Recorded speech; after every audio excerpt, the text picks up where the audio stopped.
भाजपच्या आमदार चित्रा वाघ आणि ठाकरेंच्या शिवसेनेच्या सुषमा अंधारे आमने सामने आल्यात।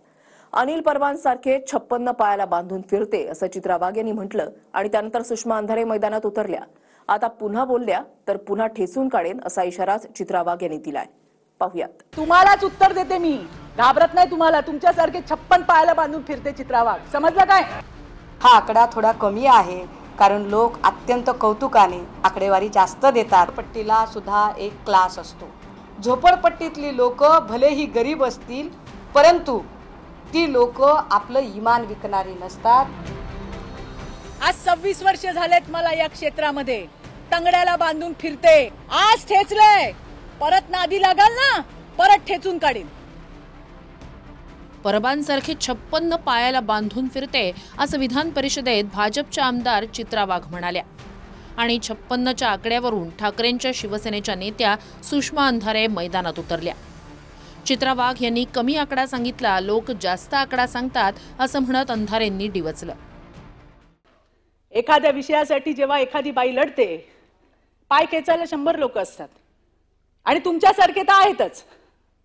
आणि आज असू देत की तुम्हालाच उत्तर देते मी, घाबरत नाही तुम्हाला। तुमच्यासारखे 56 पायाला बांधून फिरते चित्रा वाघ, समजलं काय? सांगते तुम्हाला।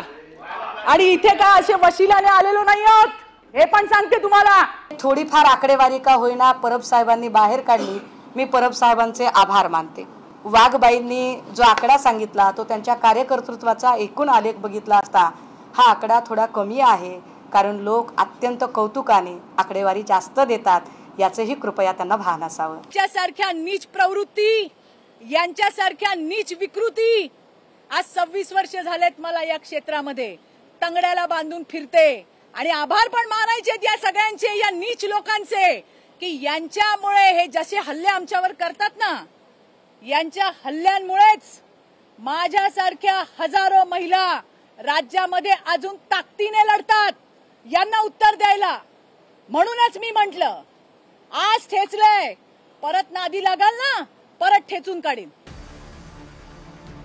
चित्रा वाघ आणि अंधारेंमध्ये जुंपण्याचं कारण म्हणजे रात्रीचं ट्विट। सभागृहाची सुसंस्कृत परंपरा गरिमा धाब्यावर बसवत एक बाई विचित्र आवाजात किंचाळत म्हणाल्या, 56 जण पायाला बांधून फिरते। पण हे दरवेळी सांगायची गरज काय? त्यांच्या कार्यकर्तृत्वाचा आलेख सांगताना लोक यापेक्षा जास्त आकडा सांगतात। याच ट्विटला चित्रा वाघ यांनीही ट्विटनं प्रत्युत्तर देत एकच प्रश्न, जिचा नवरा सतत पत्रकार परिषद घेऊन लेकराची DNA चाचणी करा म्हणतोय, DNA चाचणीची मागणी करतोय, काय बोलायचं या कार्यकर्तृत्वाच्या आलेखाला? की वाटते प्रगाढ पोपट पंडिताची स्वतःत हिंमत नाही म्हणून असल्या सटराफटरांना पुढे करावं लागतंय। तो येऊन प्रेसला सांगतोय की कुडाच्या पण लेकरांवरती, मी परत सांगते, मी काल ट्विट करताना पण मला खूप दुःख झालं, आता बोलतानाही मला त्रास होतोय कारण त्या लेकराचा दोष नाही त्याच्यामध्ये, पण जिनी जन्म दिला तिला अक्कल पाहिजे। तो बाप सांगतो DNA टेस्ट करा, DNA टेस्ट करा। तुम्ही आमचं बोलता, आम्ही तुमचं बोललो तर मग तुमच्यात आणि आमच्यात फरक नाही राहिला। म्हणून मला पुन्हा एकदा तुम्हाला हे सांगायचंय, ज्याची जेवढी लायकी तो तेवढाच विचार करतो। काल सोशल मीडियावर खूप धुमाकूळ चालू असताना अनेक लोक म्हणत होते की झोपडपट्टीतली भाषा वापरली, झोपडपट्टीसारखं बोललं जातंय। झोपडपट्टीला सुद्धा एक क्लास असतो। झोपडपट्टीतली लोक भलेही गरीब असतील परंतु ती लोक आपलं इमान विकणारी नसतात। विधान परिषदेत दिशा सालियांच्या मृत्यू प्रकरणावरून आदित्य ठाकरेंच्या चौकशीच्या मागणीचा विषय सुरू होता। त्यावरून अनिल परब यांनी राठोडांच्या केसवरून तोंड का उघडत नाही असा सवाल केला आणि प्रकरण परबांना राठोडांच्या क्लीन चिटच्या मुद्द्यावरून उद्धव ठाकरेंना विचारण्याची हिंमत आहे का असं चॅलेंज देण्यापर्यंत पोहोचलं। त्यावरूनही अंधारेंनी चित्रा वाघ यांचा समाचार घेतला। त्यांनी उद्धव ठाकरेंना विचारावं, त्यांनी उद्धव ठाकरेंना विचारावं की संजय राठोड या क्लीन चिट कुठल्या मुद्द्यावर दिली, याचं उत्तर यांनी दिलं पाहिजे। अरे मी तर माझी लढाई लढले, मी माझी लढाई लढले आणि लढणार। ओ अनिल परब, हिम्मत आहे तुमच्यामध्ये? काल त्या विचित्र बाईने किंचाळत असं सांगितलं की उद्धव ठाकरेंनी क्लीन चिट दिली का नाही ते विचारा, उद्धव ठाकरेंना विचारा तुम्ही. खरं तर या बाई कधी काळी उद्धव ठाकरेंकडेही पक्षप्रवेशासाठी अगदी गडबडा लोळत आल्या होत्या. अरे हॅलो, मला सांगायचंय, बरं झालं बोलल्या. अरे थोडी माहिती घ्या यार, त्यावेळेला तुम्ही नव्हतात. दस्तूर खुद्द शिवसेना प्रमुख उद्धवजी ठाकरे यांनी उबाठाचे आत्ताचे आमदार मिलिंदजी नार्वेकर यांच्याकडे माझ्यासाठी निरोप पाठवला होता की चित्राताई एकदा येऊन भेटा, तुमच्यासारख्या महिला आम्हाला आमच्या पक्षात पाहिजे. मी जाणं न जाणं हा नंतरचा भाग होता, पण त्यांच्या शब्दाला रिस्पेक्ट म्हणून मी नक्की गेले होते. मी नव्हते गेले, त्यांनी बोलवलं होतं मला. अंधारेंपाठोपाठ शरद पवारांच्या राष्ट्रवादीच्या नेत्या रोहिणी खडसे यांनीही चित्रा वाघ यांच्या शब्दरचनेची तुलना बिग बॉस या रियालिटी शो सोबत केली.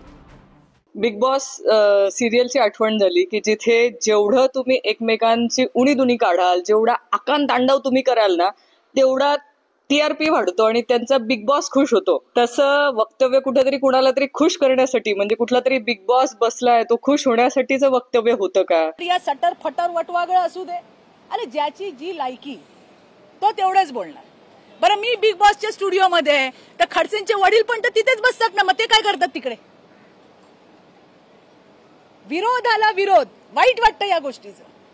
माझ्या एकटीसाठी नाही लढत आहे मी. अश्लील स्वरूपाची विधानं काल आपल्या विधिमंडळात झाली आणि त्याचं समर्थन जर कोणी करत असेल तर ते महाराष्ट्राच्या संस्कृतीला काळीमा फासतात. अरे मग गरिमा काय फक्त महिलांनी सांभाळायची? संजय राऊतनी तर बोलूच नाही हो. संजय राऊतांचा मराठी भाषेचा गरिमा, महिला सन्मान काहीतरी संबंध आहे का? काहीतरी संबंध आहे का? आजच त्या स्वप्ना पाटकरचं ट्विट बघा. तिला वाहिलेली शिव्यांची लाखोली दुनियेने वाईकली. त्या नीलमताई इतके वर्ष त्यांच्यासोबत काम करत होत्या, त्यांच्याबद्दल ते काय बोलले? त्यांनी महिलांबद्दल बोलू नये आणि तो शहाणपणा तर त्यांनी मला शिकवूच नाही. विधान परिषदेत चित्रा वाघ यांनी टोकाची भाषा वापरल्यानंतर आता सभापती राम शिंदे यांनी मध्यस्थी केली आहे. दालनात दोन्ही नेत्यांची बैठक घेत समज दिल्याची माहिती आहे. पुण्याहून अजिंक्य धायगुडेसह विनायक डावरुंग, TV9 मराठी, मुंबई.